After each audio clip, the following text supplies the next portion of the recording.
artists are now she recently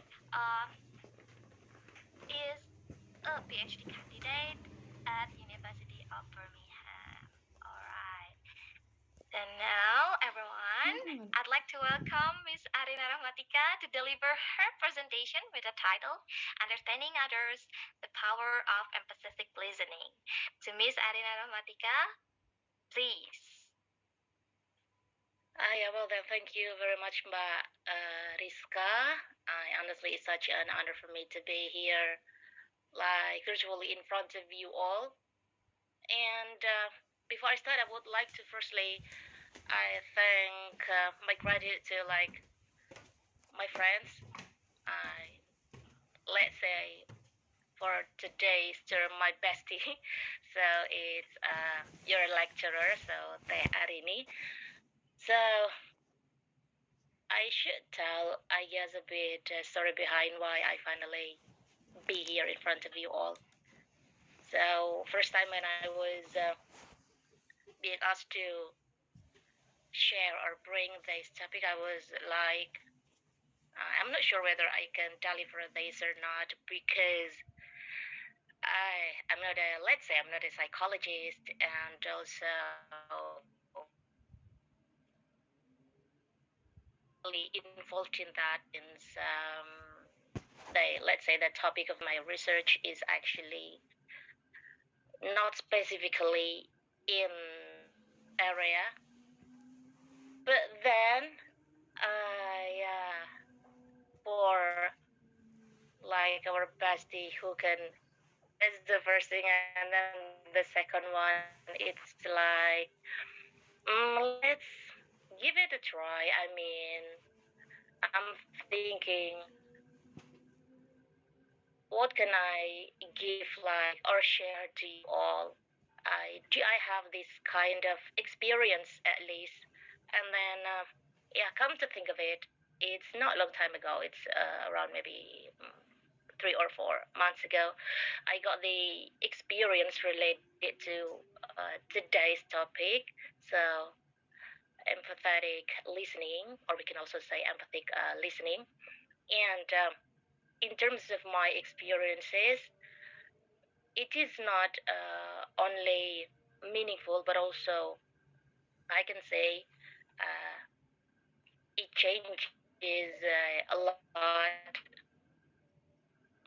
the journey of my study. So having those kind of thoughts, and then finally, okay, let's share at least the experience, even though again this is also the disclaimer, I'm not the expert in this area because yeah, as you know that I'm a lecturer, I'm a teacher, an educator, and not like an expert in things which is closely related to this topic. Mm. But again, yeah, I think that it's going to be worth it to share what like not only I've been through during my study journey, but also like, oh yeah, maybe I can share the example of this, even though not from the point of view from, let's say, the theoretical aspects. So, and yeah, I also spot some of my friends, respectful friend. I see Mas Reza. Hello, Mas. Actually, I'm really, really nervous. I'm into speak not only in front of you all, but also like uh, my respectful friends. So I would like to consider this as an honor. Okay, then, without any further ado, I would like to share my simple presentation first. Okay, let me share. Second. Again, with one, let's say, mission and also spirit, I would like to just share what I have, let's say, been through, and also what I have had the experience in this area. So here, let's just start discuss a bit about empathetic listening. Okay, then.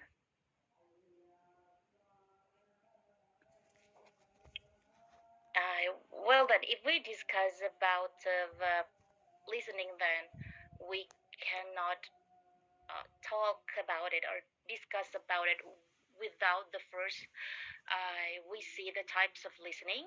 Specifically, I do believe that most of you are the students of English department, and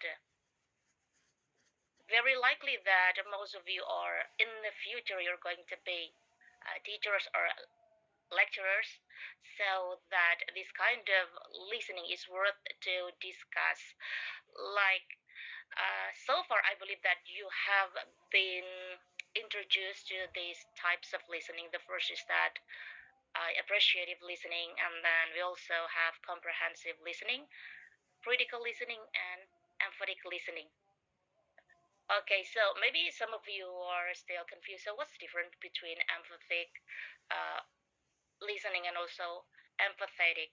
Actually, those terms are actually the same, the word and also the root. They are same or similar. It's just a matter of, we can say, the trend may be that I, at first, like in early 19, the term is emphatic, but yeah, like as time goes by, so right now it is like more popular with empathetic. So don't get confused if you like come across with this term, because actually whether emphatic or empathetic, they are actually the same in terms of meaning. So no problem with that. Okay, then let's see.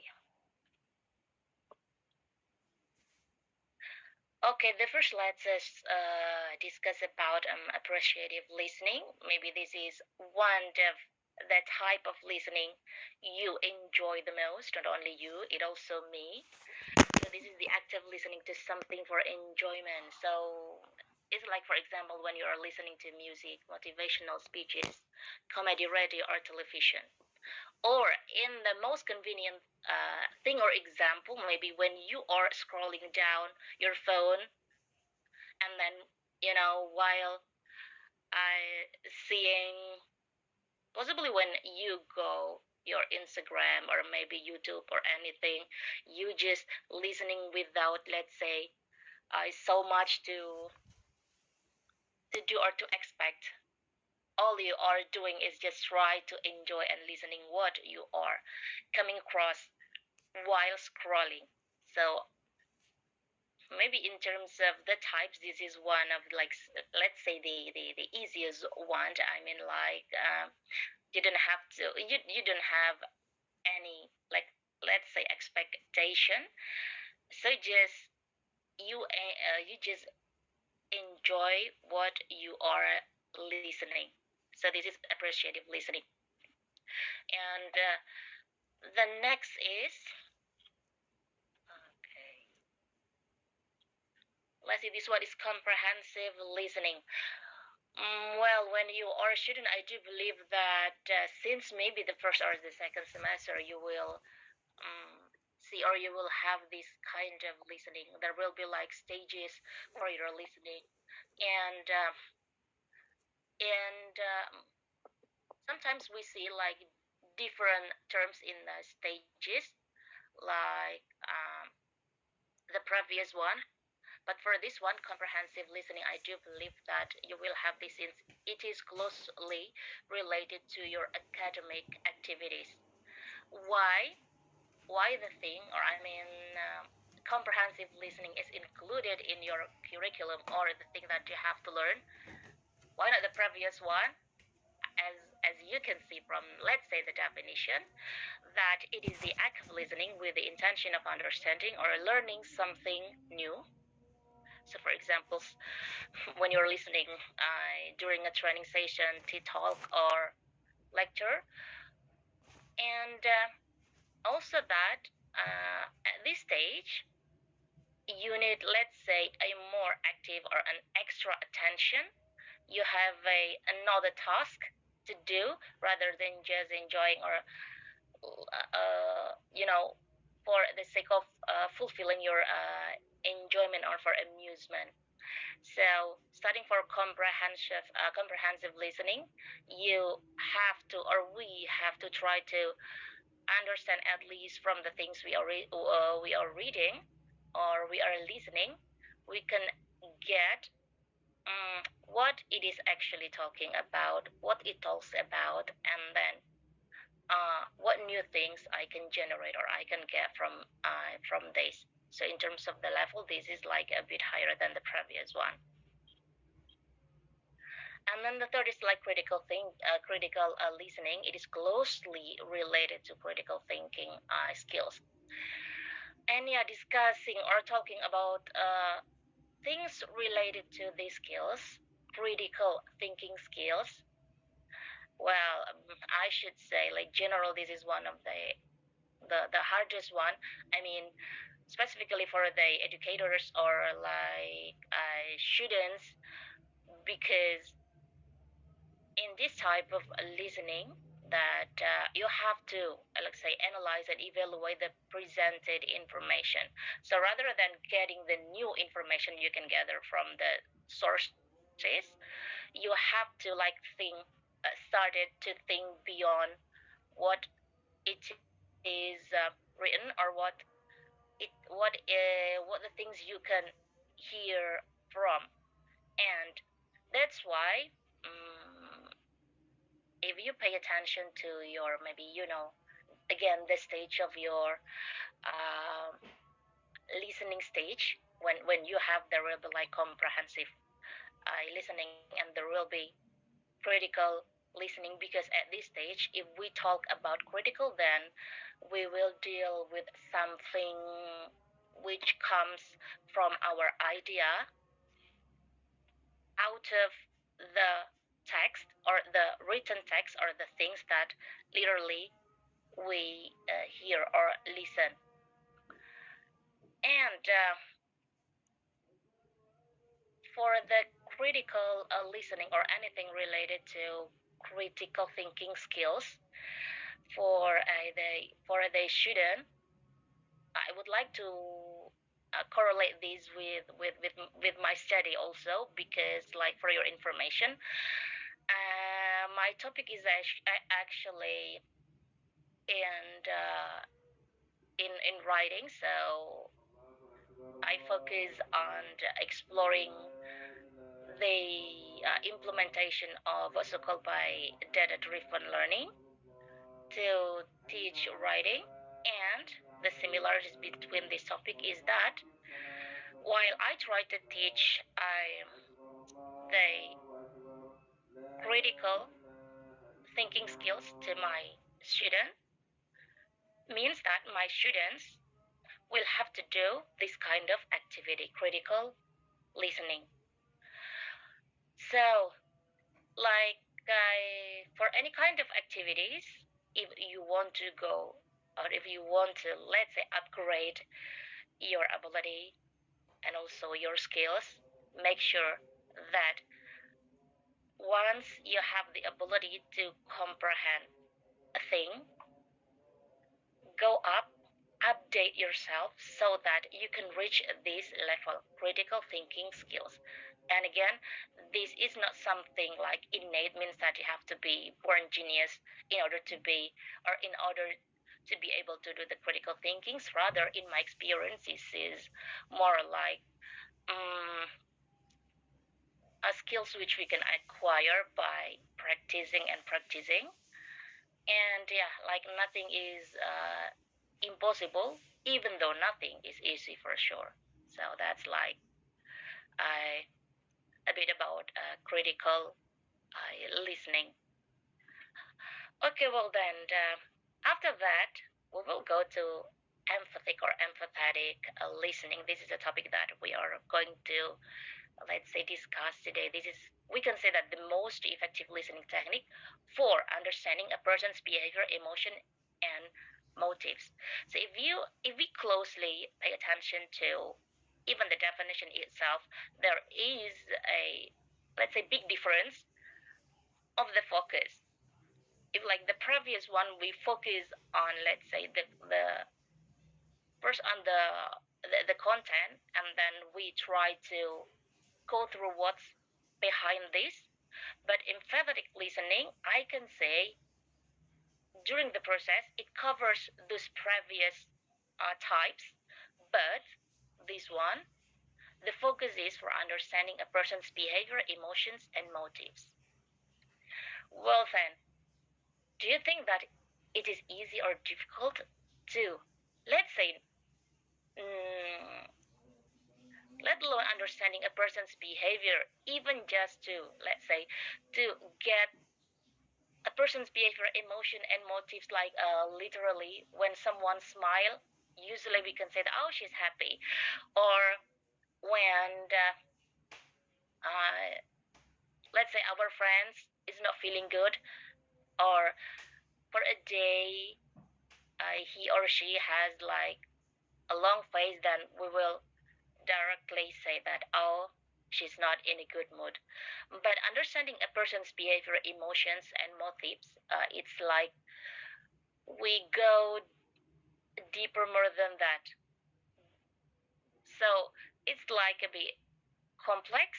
And then in order to, let's say, to do the empathetic listening,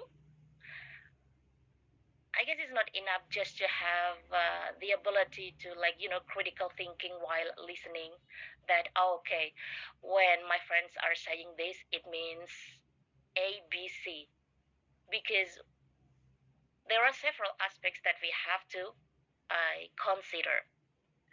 And again, since I'm not the expert, so I can say so. Of course, like I have done some previous readings, and also like I ask my friends who is actually a psychologist, and yeah, again, I would like to relate it to like my own experience.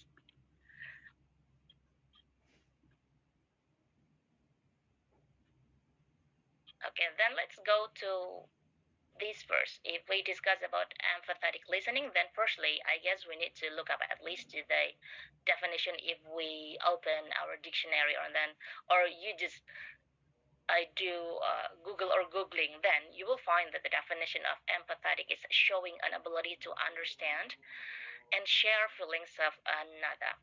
So maybe at first we think that if we do empathetic, or showing an ability, this is an ability understand and share feelings of another. First time let's say, I went into this discussion, I also learned that, oh, I thought when we have empathetic feelings, or when we do empathetic listening, is just that we try to understand what the person's feeling. This the second part, and share feelings of another. I mean, like, why the term is share feelings of another.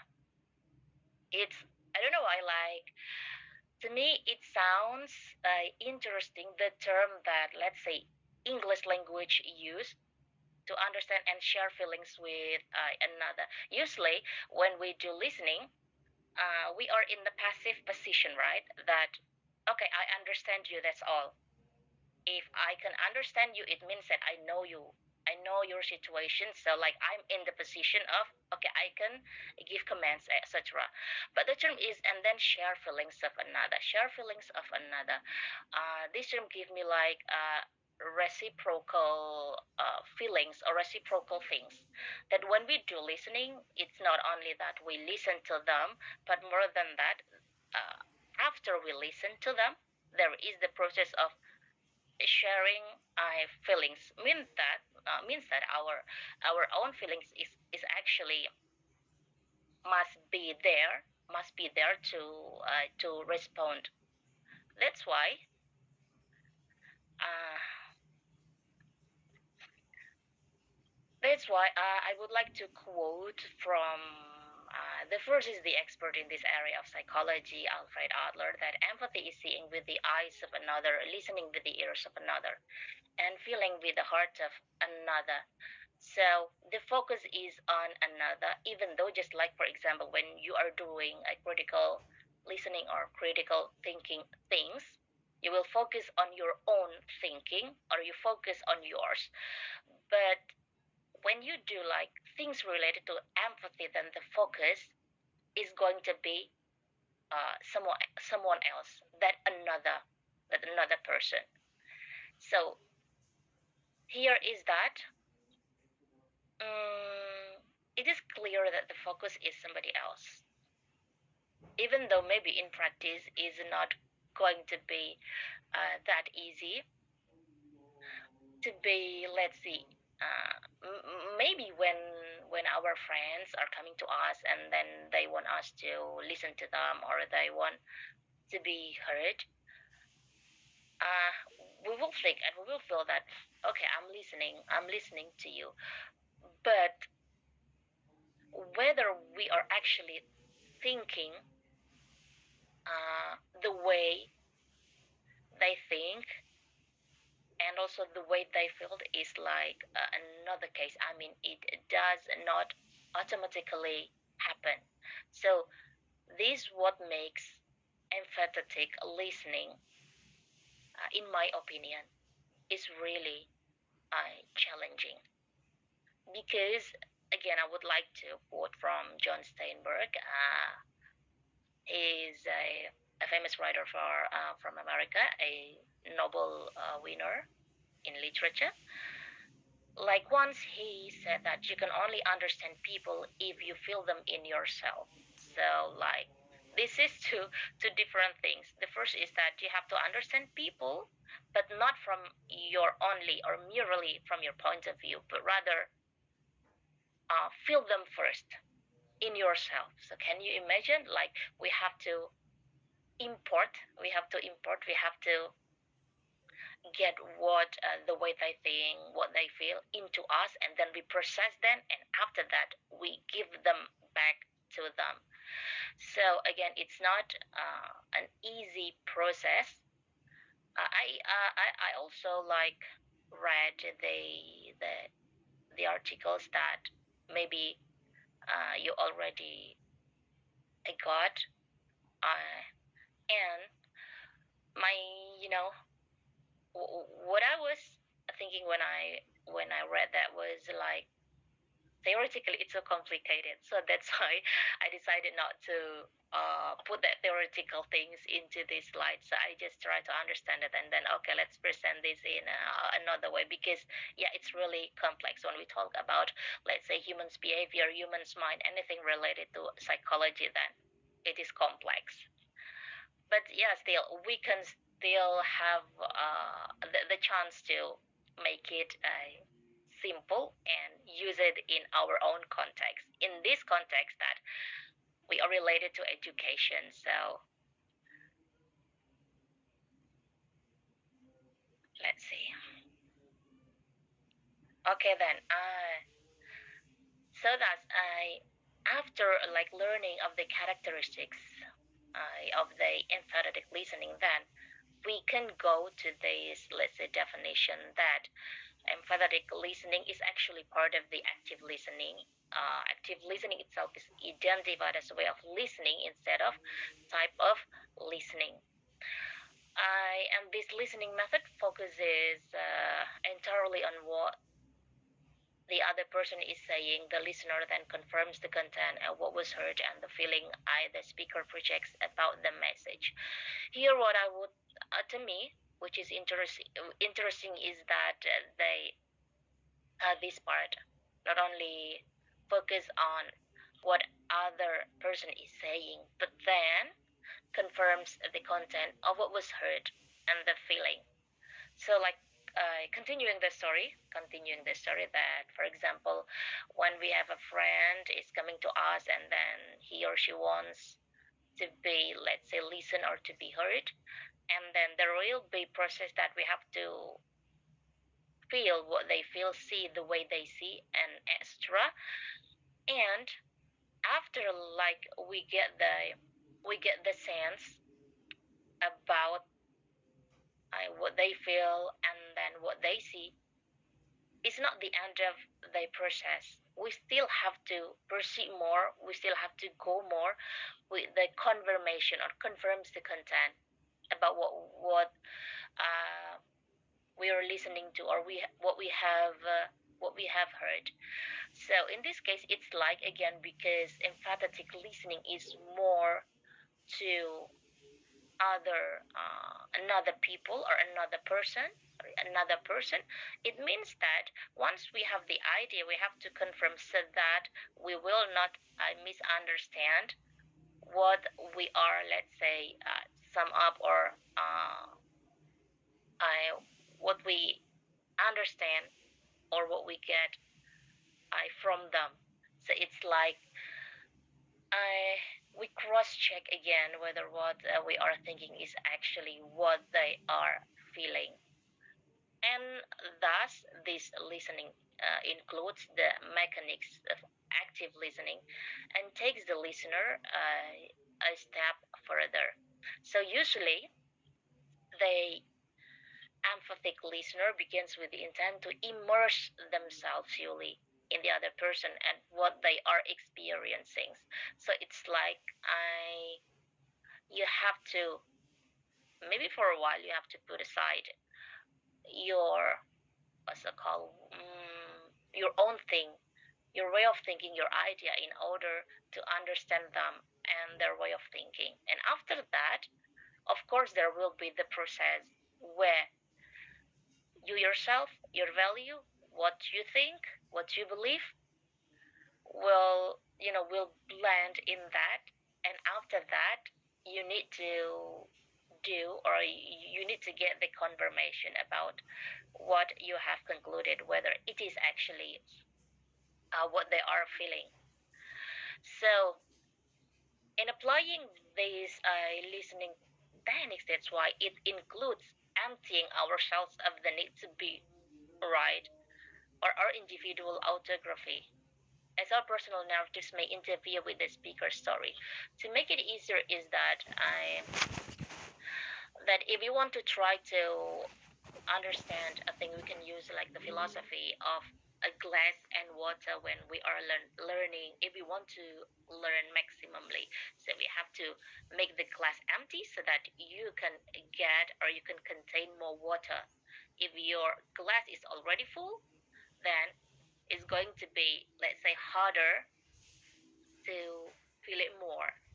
So the same thing, I guess, goes with this kind of thing. So we have to put aside what we are having inside us, or emptying ourselves, in order to be able to listen more, to get more, and also hear, in order to fulfill the need to be right, and also to understand more, to understand better the persons we are talking to.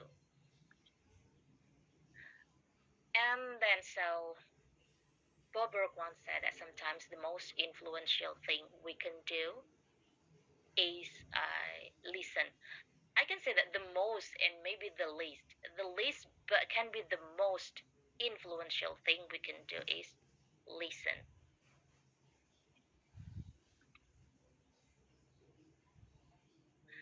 And then, so maybe some of you will ask, okay, you have been talking about the theoretical things, etc. So can you give us an example? Okay, for this part, I would like to tell you like my own experience related to this experiment. So, um, be ready. I hope that you will not get bored. I don't know what kind of listening activities that you will implement. I hope that you can directly implement your empathetic listening so that you can understand better my situation. So, as you know that, like, at every stage, or in every stage of learning, challenges will be there, regardless the stage. I mean, at my stage, because I'm a, let's say, doctoral researcher student, So one of the biggest challenges is that I have to produce, let's say, a proposal contains the idea, which must be original, and also it must be impactful, and also, let's say, new. And for a PhD student, or in Indonesia, any doctor level, ya S3, then we have to go through the sections of reading and reading and reading and reading, and then we have to come up with that original ideas. And honestly, in my experience, that's so sometimes frustrating, sometimes tiring, etc.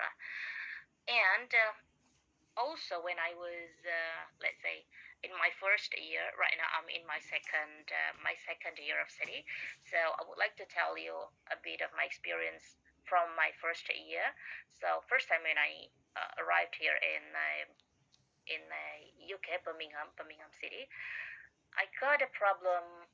Firstly, with adapting to the environments. I mean, in terms of weather, when I came here, it was fall or autumn, and it was about to winter. I thought that kind of thing would not affect me, but it turned out that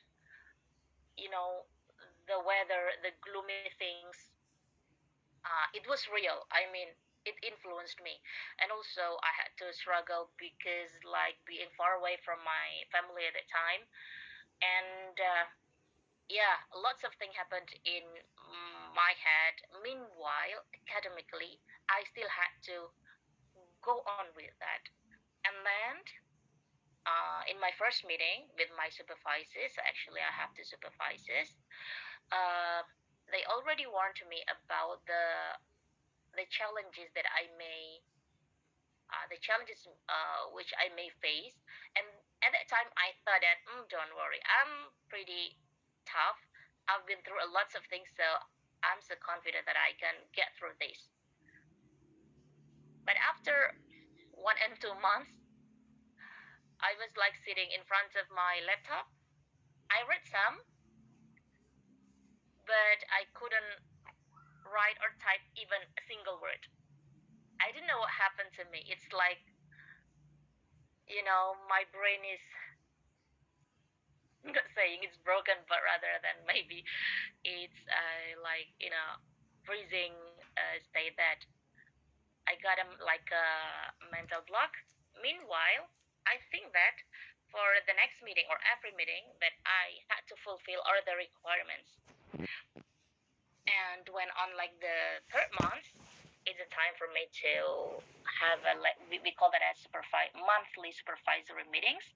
And then I couldn't finish the tasks, and I feel like I failed, and then I was that bad. So I was ready to get any, let's say, any bad comments or anything from my supervisors. So I'm ready for that. But when I met them, when they asked me about, hi Arina, like, how you doing? And then I'm good. And then directly, like a guilty person, I started to report my failure. Like sort of their name is Paul and Zaganti. So Paul and Zaganti, I apologize that I couldn't finish this, and that I've tried my best to finish this and that, but it doesn't work, blah blah blah blah blah. It's so long until they cut me, and then the response is that, Arina, let's not discuss about the things you have not finished or achieved. Let's focus only the things which you have done.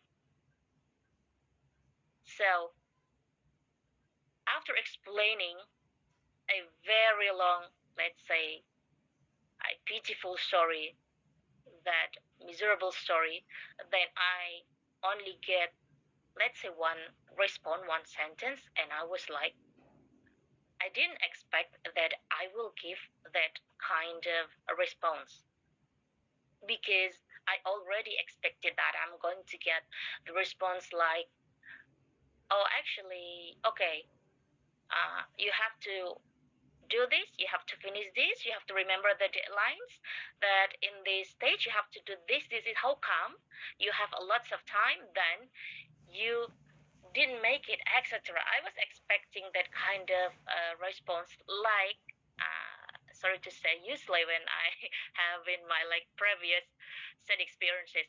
So that struck to me a lot in two ways. The first is that me as a student and also me as the lecturer, like, I was speechless for some time. I mean, like, if this is me, if I am the one who is sitting there as my supervisor, I don't think that I will give that kind of response. And also in my previous experience as a teacher, I believe I would say at least, what's the problem? Why you cannot finish this? Not in the form of like negative way, but at least I will try to go that. I mean, the way I try to understand my student, to show my, this empathy, I will like, okay, so what's the problem? Maybe, or at that time, I think I will start from that point. But this is different. And what they said is just, okay, let's focus on what you have done and forget what you have not finished yet. And unexpectedly, that response like lifted all the burdens, not only inside, my head, but like it's just directly lifted. I feel like so relieved. Okay, at least they just want to focus on what I have reached. And at that time, I just, I was only able to explain what I have read, like orally, because I couldn't produce any written text, which I was supposed to submit before the meeting. So from that, after I tried to explain, I have read this and that, and this is my conclusion, blah, blah, blah. And then they said, oh, that was amazing. I mean, you told me that you had lots of challenges related to weather, blah, blah, but still, you can produce that. You have to be proud of yourself. So don't worry, after this, you can go through everything and you will be able to produce the thing that you target. So again, those kind of words, it's really beyond my expectation at first place. And the second one, I feel like I didn't expect that the result or the impact will be that great. So it feels like, oh, I'm not that stupid, because when I explain this, they can understand that. And they said also that I'm already on the right track without even a single judgment. They told me like, oh, you're supposed to do this, but it's okay. There are some times you go. That kind of thing, it makes me contemplate also, like, again, me as a teacher and also me as a student, like, so when I thought that when I was listening to my student and then I asked for what are their problems actually, and then why they couldn't finish this, meanwhile in my opinion, they are supposed to finish this because they have lots of times, even when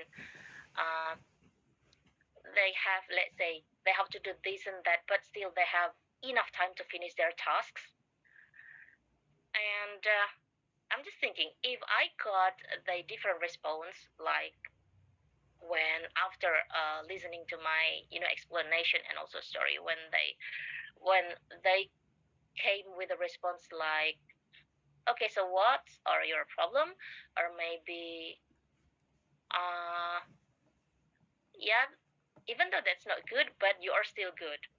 So these are two different things. So from this, I can tell that I can take that, or I consider that as the example of my supervisors.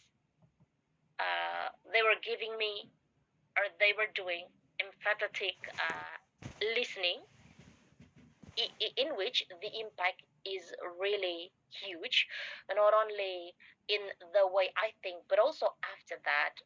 After that meeting, I feel like recharged, because I feel like they still trust me, and also they support me. And I came home with the burden lifted, and I can do well after that. So even a listening activity can change not only others' way of thinking, but also it can affect also their creativity after all. So that's the example of, let's say, empathetic listening in academic field based on my own experience. Yeah, I do believe that we can implement this in many other areas, because again, if we talk about psychological things, then it can go with any aspect in our life. But yeah, just for this simple example, because we are in this field, so I told you that story. So then, after having, let's say, the example, so maybe me, I at that time also asked myself, you know, is it that hard to be able to have that way of thinking, which is different I, from what I used to think if I was in that situation with my supervisors? Are they born wise that way? Or how, let's say, how to be a person or a teacher in my case like them? Support, being very supportive, not only in terms of facilitating things, but also in terms of, like, mentally. Then the good news is that this doesn't come to you naturally, but something you develop. I don't know whether this one is good news or bad news. Yeah. So uh when we realize that this doesn't come to us naturally, but something we develop, it means that it will take time.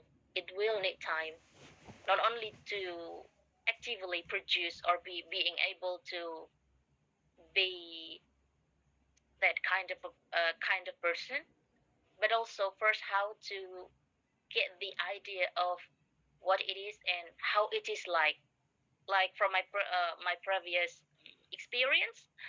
Like, I didn't expect that kind of response, so at that time I didn't have like previous, let's say, schemata. I didn't have big ground, so that I will act that way. So yeah, it is something we develop, and also it is a skill we have to work on and develop over time, so we have to be patient for this.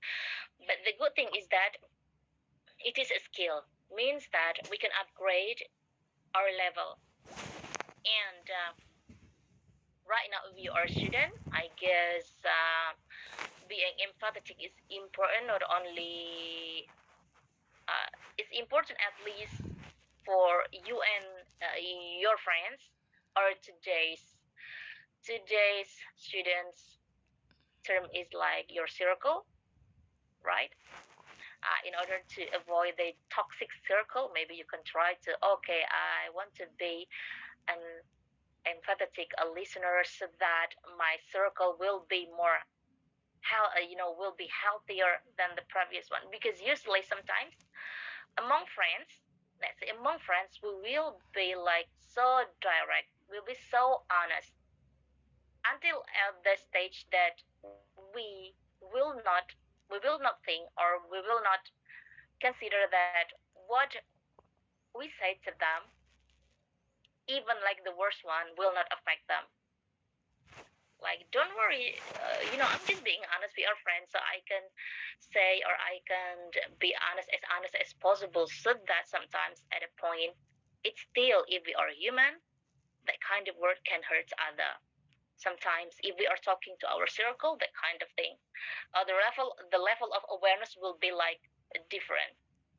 So like having the awareness about this empathetic listening, like it's a reminder for me myself also, that there will be a stage, or there will be a time when we have to be not only attentive to our friends. Sometimes it is not our answers, our response, that what they need. Sometimes they just need to be listened.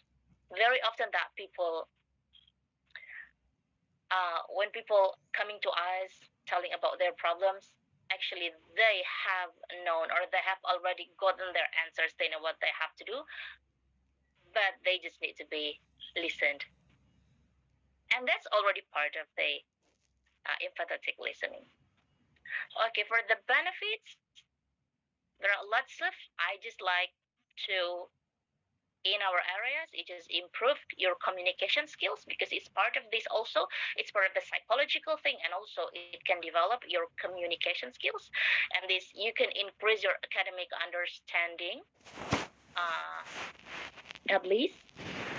And also related to the strategies, I can sum up like this one. The first is that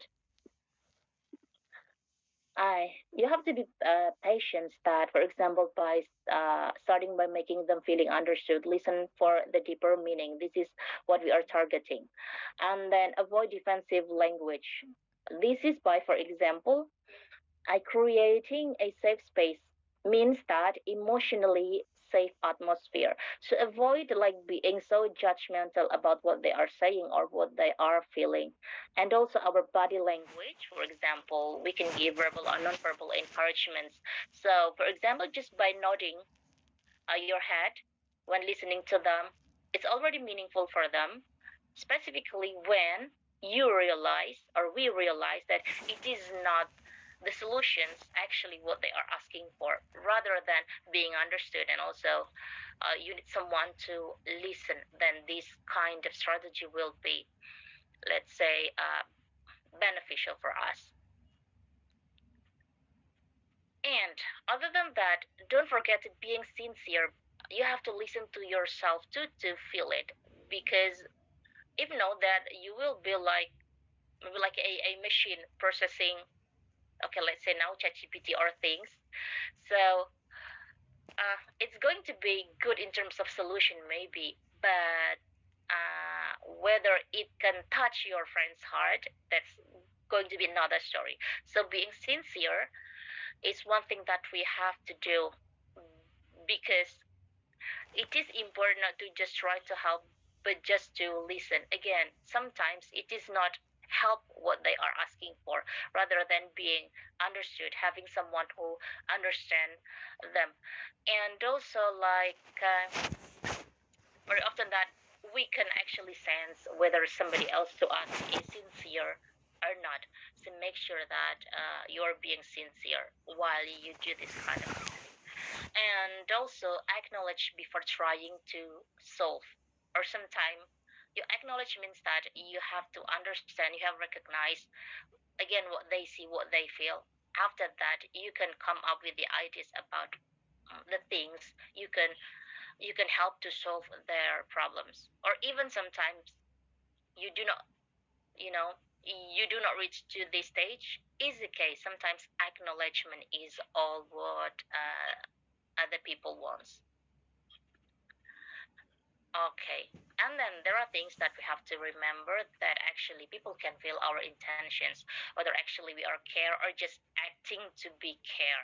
So again, this is kind of skill that we have to develop One of them is that being sincere to yourself first, so that others can feel your sincerity. They can feel that you are being honest. Because if being fake, then it's going to be hard for them to open to you. Okay, so when listening, give your heart in the right place and you try to focus your energy on caring about them and what they have to say. And last but not least, dare to challenge yourself, at least if you want to check in what stage I'm right now. Maybe you can try this one. Go out and have 5 minutes conversation with your friends or with somebody else without asking questions, giving advice, or talking about yourselves as the response. So talking about yourself as the response is like usually when somebody come to you and you feel like you have a relatable story that you will respond like, oh yeah, I've been in that situation and blah blah blah. Without realizing it, you turn the focus from your friends into your own narrative, your own story.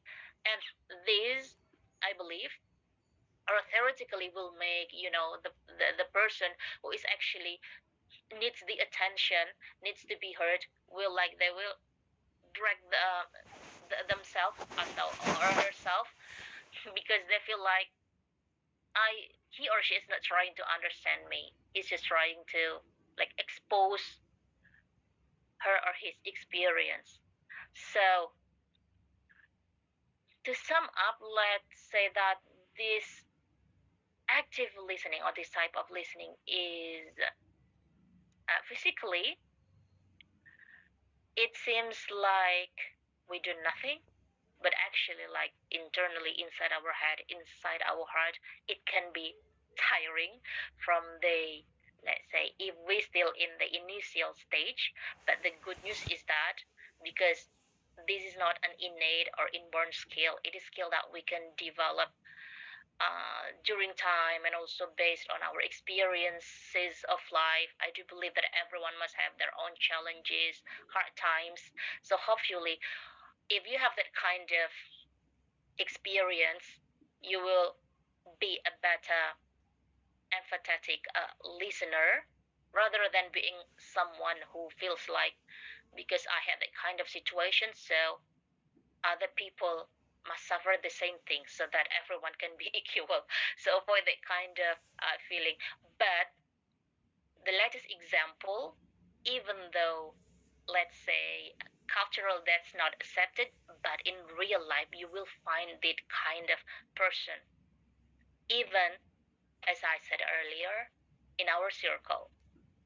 Because, like, being honest is so powerful, but at the same time, they can be sometimes hurtful to others too. So, being considerate and also having this kind of skill, this empathetic listening skill, I do hope that we at least to other or towards other people, we can be not only a good listener but also can be beneficial also for them, at least in the smallest thing or the least way, which is they can be they can leave their burden by at least talking to us, even if we do not give any response, which very often that, yeah, we know they do not that suggestions, they know well what they have to do. It's just a matter of releasing the burden.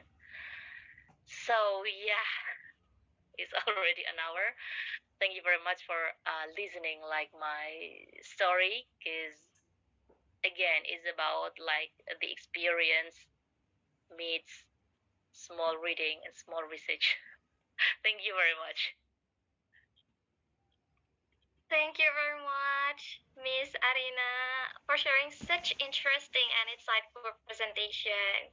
Now we know that there are some kinds of listening, everyone, and empathetic or empathic listening is the highest level of listening and the most effective listening technique for understanding person's behavior, emotions, and motives.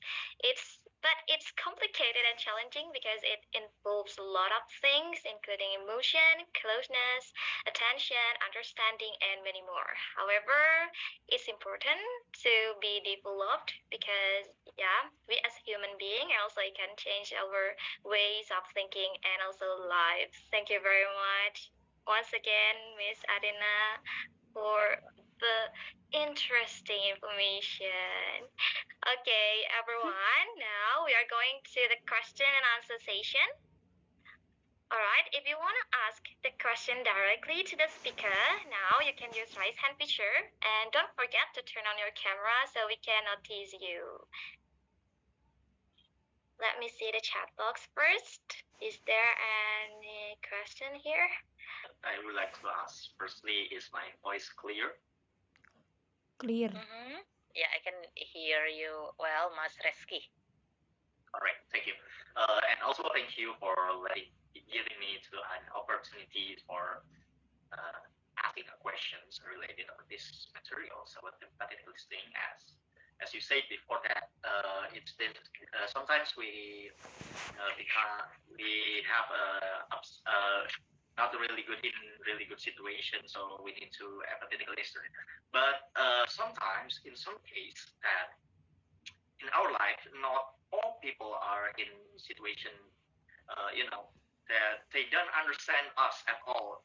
For example, they just give us judgmental when we are trying to explain what happened to us, and just giving something like we don't want to hear, and sometimes make me upset, make us upset, yeah, like that. And how we dealing with that kind of situation, and also like we need to what we should do, and step by step or something procedural like that. Thank you. Okay, should I directly answer to the questions? Yes, please, Miss. Okay, thank you, Mbak Rizka. Okay, we have Rizka and now we have Reski. Cool.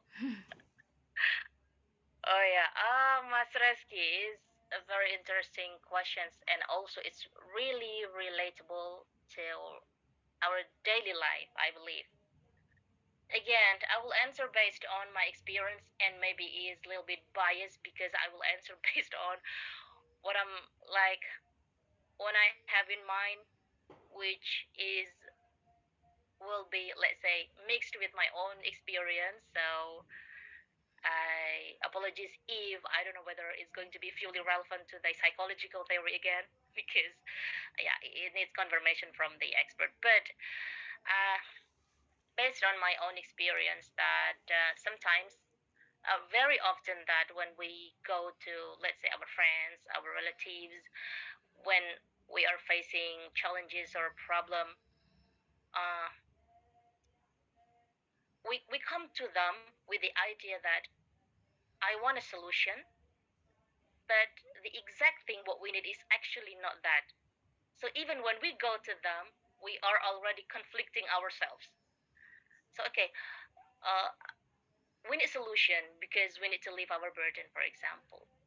But once our friends gives what we want, solution, etc., then our mind, or let's say our heart, refuse that. Like, no, I'm not the kind of thing. No, that's not me.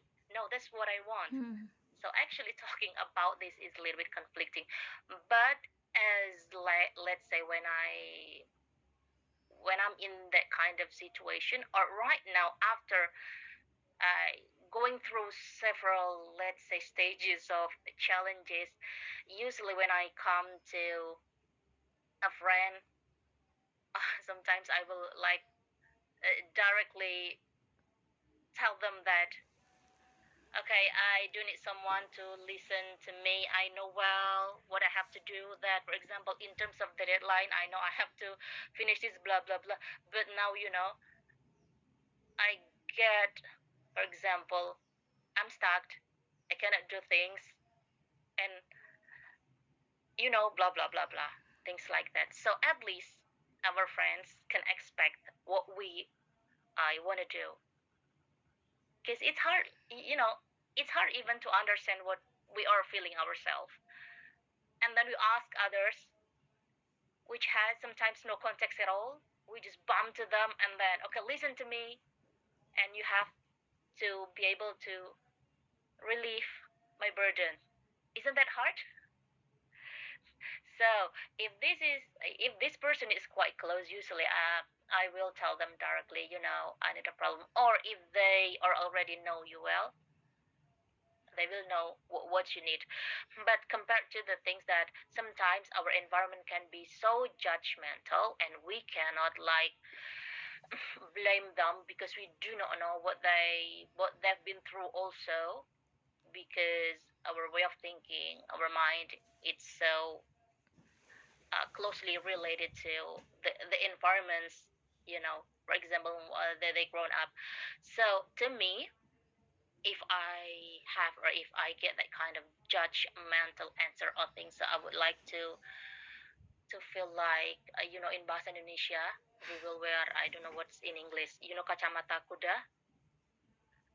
I will listen to someone who speak directly in front of me, because if they can speak like in front of me directly, even when they are being judgmental, at least I can see clearly what they think in mind, so that I can like position myself, or I can say whether you are a friend or let's say not being friendly right now, at least I can get a clear idea. But I will, let's say, avoid a person who, let's say, who speak from the other side, and not to mention from our back. So just avoid that. So maybe you are a bit confused. So is there any kind of thing people talking back behind you when you actually know they are actually talking about you?